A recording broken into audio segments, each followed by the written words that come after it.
الحمد لله نحمده ونصلي ونسلم على رسوله الكريم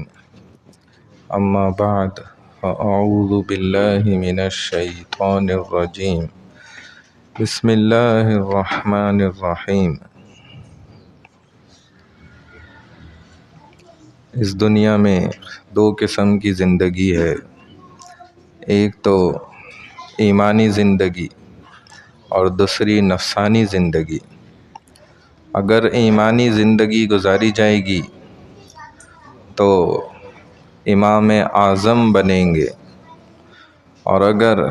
نفسانی زندگی گزاری جائے گی تو شیطان اعظم بنیں گے۔ اگر اس کی مثال زمانے بعید میں دیکھنا چاہتے ہیں تو حضرت موسیٰ علیہ السلام کے زمانے میں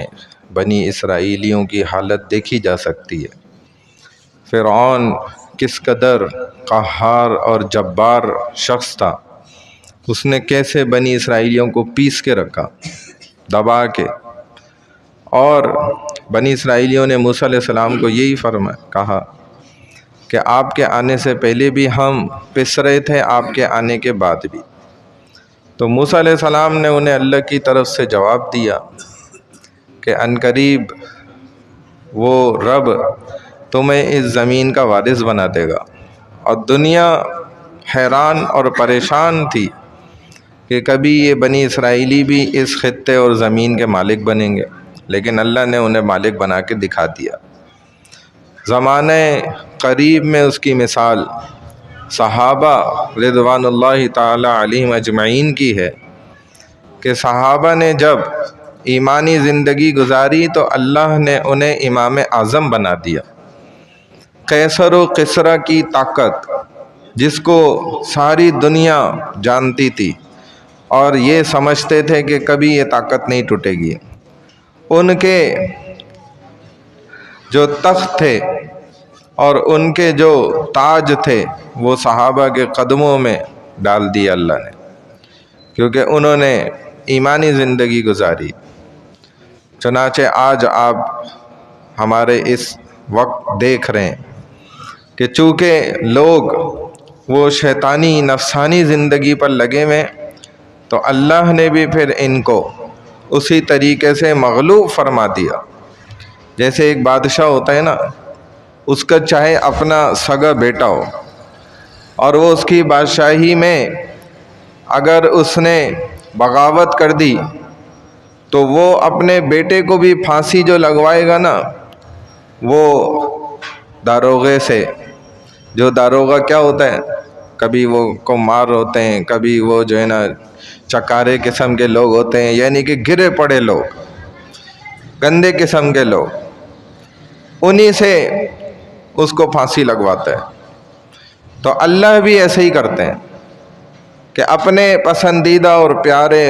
محبوب بندوں کو بھی نا پھر پٹائی لگواتے ہیں، ان کی کٹائی لگواتے ہیں ان کافروں کے ہاتھوں جن کو اللہ پسند بھی نہیں فرماتے، گرے پڑے لوگ جو جانوروں سے بھی بدتر ہیں دنیا کے اندر۔ قرآن نے یہ بات کہی ہے کہ یہ کفر اور شرک کرنے والے جانوروں سے بھی بدتر ہیں، اللہ ان کے ہاتھوں پٹائی لگواتے ہیں مسلمانوں کی، جیسا کہ آپ دیکھ رہے ہیں اس وقت۔ دیکھ لیں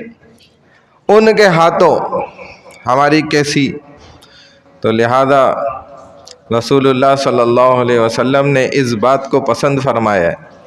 کہ مومن وہ ہے جو مستقل مزاج ہو، جو روزانہ کی بنیاد پر اعمال کرے، مبارک اور فضیلت والی رات آئے تب بھی عبادت کرے، اور جب کوئی فضیلت والی مبارک رات نہیں ہے تب بھی عبادت کرے، کیونکہ ایمان والے اور اللہ والے نیک لوگوں کے لیے ہر رات ہی مبارک ہے اور فضیلت والی ہے۔ پتہ نہیں کس رات میں اللہ کی ذات جوش میں ہو، تو اس ہر رات کے اندر وہ تو انتظار کرتے ہیں اللہ والے، تو جیسے ایک شخص اپنی شادی کے موقع پر رات کا انتظار کر رہے ہیں، اللہ والے رات کا اس طرح سے زیادہ شوق سے انتظار کرتے ہیں کہ رات آئے اور ہم عبادت میں مشغول ہو جائیں، اللہ ہو اور ہم ہوں، بس کوئی تیسرا ہمارے درمیان۔ تو بھائی یہ عمل رسول اللہ صلی اللہ علیہ وسلم کو وہ پسند ہے جو روزانہ کی بنیاد پر کیا جائے۔ اللہ تعالی ہمیں عمل کی توفیق عطا فرمائے۔ سبحان اللہ و بحمدی، سبحانک اللہم و بحمدک،